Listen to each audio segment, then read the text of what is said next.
One thing is certain, the world is not going to be the same in the post-corona era, and the humankind will have to revisit its lifestyle and other things. The entire humanity will have to again re-examine what they have been doing all these years, how they have been living, whether these things are going to be sustainable one. Already the answer is no. So that's why they will have to accept new ways of life. I do not say that everything will be discarded. The yesterday is gone and the tomorrow is a new. There will be a continuity. Only thing is how we will be having more harmony with nature, and the better way lifestyle is less consumption of energy, and this consumer lifestyle is there, this overconsumption, this commodity culture, these things will have to be checked. So this is being told in last 20 years after the liberalization, privatization, globalization era started. Many people, right thinking, well meaning people, they have been advising on the basis of their wisdom and experience that this lifestyle is not going to be a sustainable one. But the mankind had entered into that. I think there was a need for a crisis in order to change the course, and that has happened now. Fortunately or unfortunately, now the mankind is compelled to choose its new ways. Now, having said this, I would say how it is going to happen. See, all technology we cannot totally discard. Anything is technology. So, what type of technology you want? That's why the appropriate technology Schumacher had written decades back. So, the appropriate technology is, one thing is local, another thing is it should be harmonious with nature, and third thing is it should be less energy consuming. So, such technology we will have to adopt.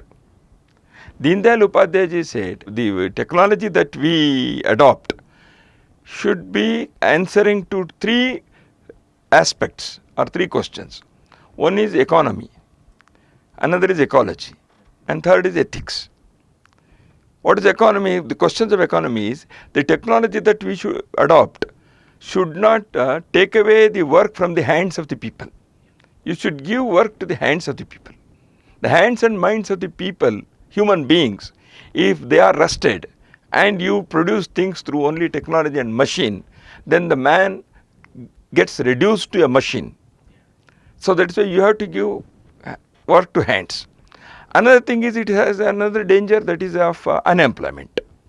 So that is why technology should not create unemployment, it should create employment. It should give work to hands. Such a technology, then economy will be assured. The second thing is ecology. That is one thing which is, I have already said, nature friendly. The ecological environmental resources should not be disturbed. We can't destroy an environment, we can't destroy our ecology and have a better life on the basis of technology. That is why a technology which is a nature friendly technology, which is called appropriate technology by Schumacher, that should be the thing. And the third thing is ethics. The ethical order of technology. For example, human cloning is a technology. Do we accept human cloning? Cloning may be there. So ethically, many countries have banned human cloning all over the world. So like that, the ethical input into technology is a thing that we have to practice. This Deendayal ji had told decades ago. So that is the Indian way of thinking, how technology should be developed. For this, research is required. Intelligent minds will have to come together and they will have to work upon it, because it is not that easy said and than done. So that is why writing it in a paper is good, but when you want to practice it, you will have to work. I think intelligent minds can definitely do it. We have to ignite them. And there is another thing, that is, now art, culture, literature, these areas, yoga, these are all soft powers. in the modern parlance. I don't to know whether it is right to call them soft powers, etc.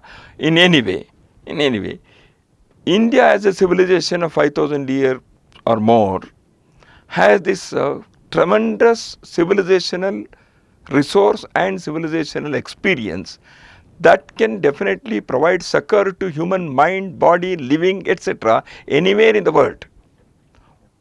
Yoga is one thing which has already proved. Ayurveda may be the next thing. Or even the Sanskrit language is another thing. It's grammatics, it's everything. So Indian mathematics, many things are there. Indian cuisines, food items, and then Indian art and culture varieties. So these are the areas which also can be calibrated to become economic wealth as a nation. They are cultural wealth, but they can be exported in such a way that we achieve this Vasudhaiva Kutumbakam through these things. Because of these things, those societies will also have a better life, a peaceful life. So that's why these are the areas where this Hindu way of life comes. So this is, whether it is Hindu way of life or in what way name it should be called, it is a different thing. But for this, serious debate is required. A narrative has to be built in the academic world, in the intellectual and thinking sphere, in the cultural arena. These things will have to be discussed at length. Because now today it is preoccupied by various other trends and ideologies and other things. It is not so easy to have dominance over that as of now. But definitely India's Hindu way of life, that is Ishavasya sarvam yatkincha jagatyam jagat, or Swadesho bhuvanatrayam, or our approach to environment, or our approach to flora and fauna, or our way of the spiritual democracy that we have practiced for millennia here. So these are the areas which I call it Sanyogi Ave. Sanskrit, Yoga, Gita, Ayurveda, Veda. So this Sanyogi Ave can become the mantra for the humanity.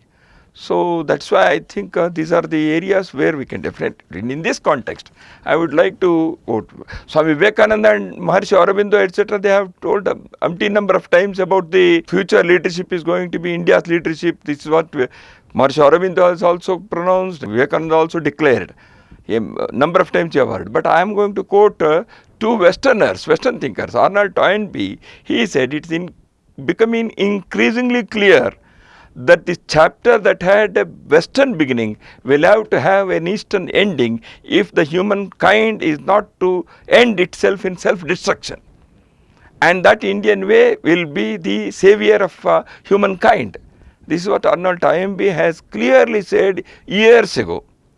Another person who recently died, Jean-Pierre Lehman, who was the director of IMD, and he says very clear, in a global environment desperate for ideas, philosophy and religion, India is the most prolific birthplace of all these because of the great synergy of democracy and diversity and the much greater degree of self-confidence that Indians now feel. The planet needs quite desperately a sense of moral order, spirituality and ethical compass.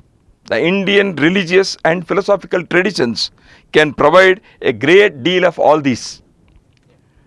So the thinker, the thought leaders of the yesteryears had already predicted that the Indian way of life, the Hindu way of life, the Bharatiya approach can definitely provide the succor to the that's why he said the moral and ethical order, the philosophical traditions.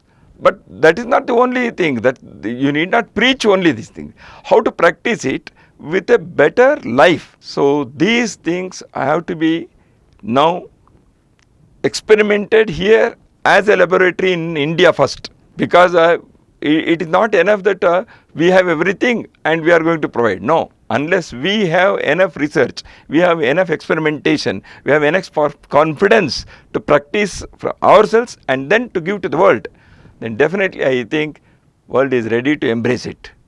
That day will come.